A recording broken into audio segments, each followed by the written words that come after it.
SitePad is one of the most important and popular web page builder for dedicated server, so I will explain 3 easy steps how can I install the SitePad web builder on dedicated server.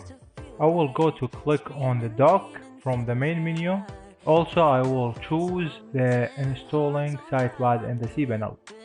Now I will make a copy of the installing code and paste it to my server through the terminal.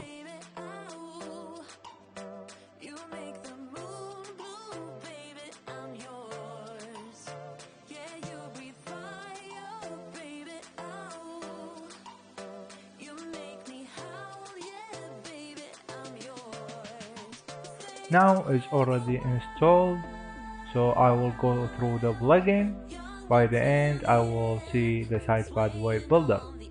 When I click on the website builder icon, I will see all the information for the SitePad, look like license and rebranding settings and web server settings.